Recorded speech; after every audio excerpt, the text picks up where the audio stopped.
80ാം സ്വാതന്ത്ര്യദിനം ആഘോഷിക്കുന്ന നമുക്ക് നമ്മുടെ വയറിനും കൂടി ഇന്നൊരു സ്വാതന്ത്ര്യം കൊടുത്താലോ?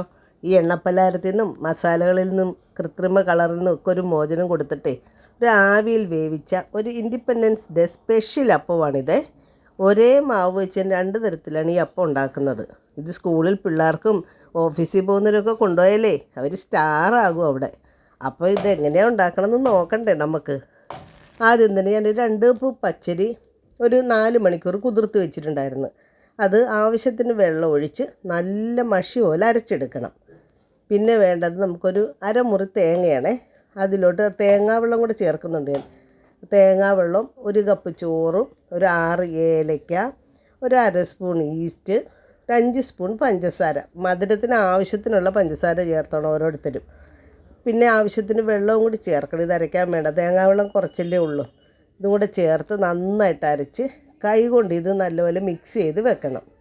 ഇതേ കണ്ട, രാവിലെ ഞാൻ നോക്കുമ്പോൾ മാവ് നല്ലപോലെ പൊങ്ങി വന്നിട്ടുണ്ട്. അപ്പോൾ ഇതിനാവശ്യത്തിനുള്ള ഉപ്പ് ഞാൻ ഈ സമയത്ത് ചേർത്ത് ഒന്ന് വെക്കുകയാണ്. ഉപ്പ് ചേർത്തൊരു 10 മിനിറ്റും കൂടെ വെക്കും. ഇനി ഇതിന് കളറ് വേണ്ടേ നമുക്ക് അപ്പത്തിന്?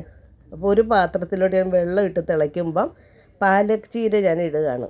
ഒരു 5 മിനിറ്റ് ചീര ഇട്ടിട്ട് അപ്പം തന്നെ കോരി നല്ല ഐസ് വാട്ടറിലാണ് ഇടുന്നത്.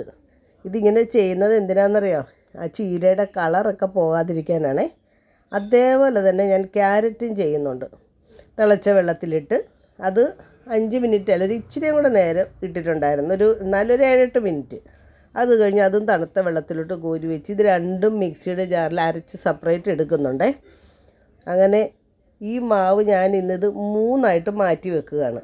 ഒന്നിൽ നമ്മുടെ ചീര അരച്ചത് ചേർത്തിട്ടുണ്ട്, മറ്റതിൽ ക്യാരറ്റ് അരച്ചതും, ഒരെണ്ണത്തിൽ അരി ചേർത്തരച്ചതും.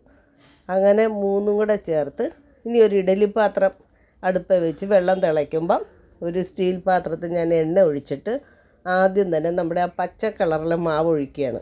മാവ് ഒഴിച്ചൊന്ന് വേകണം. വെന്ത് വരുമ്പോഴാണ് അതിൻ്റെ പുറത്തോട്ട് വെള്ള കളറിൻ്റെ മാവ് ഒഴിക്കുകയാണേ. അതും വെന്ത് വരുമ്പോഴാണ് ഓറഞ്ച് കളർ ചേർക്കുന്നത്. അല്ലെങ്കിൽ വേവാണ്ട് ഒഴിച്ചാലേ ഈ മാവ് മിക്സായി പോകത്തില്ലേ, അതുകൊണ്ടാണ്. ഇങ്ങനെ ഒഴിച്ച് വെന്ത് വന്ന് കഴിയുമ്പം അത് തണുത്ത് കഴിഞ്ഞ് നമുക്കെടുത്ത് ഇങ്ങനെ മുറിച്ച് മാറ്റി വെക്കാം. കാണാൻ നല്ല ശേലല്ലേ ഇത്? കാണാൻ മാത്രമല്ല നല്ല ഗുണമുള്ളതല്ലേ.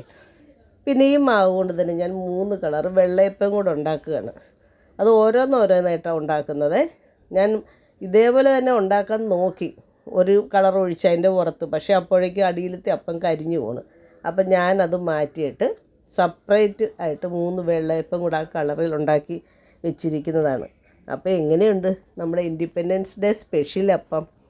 എല്ലാവർക്കും ഇഷ്ടമായെങ്കിൽ ഒന്ന് കമൻറ്റ് ചെയ്യണം കേട്ടോ. സ്വാതന്ത്ര്യദിനം ആഘോഷിക്കുന്ന എല്ലാ മലയാളികൾക്കും എൻ്റെയും എൻ്റെ കുടുംബത്തിൻ്റെയും പേരിലുള്ള എല്ലാ മംഗളാശംസകളും നേരുന്നു.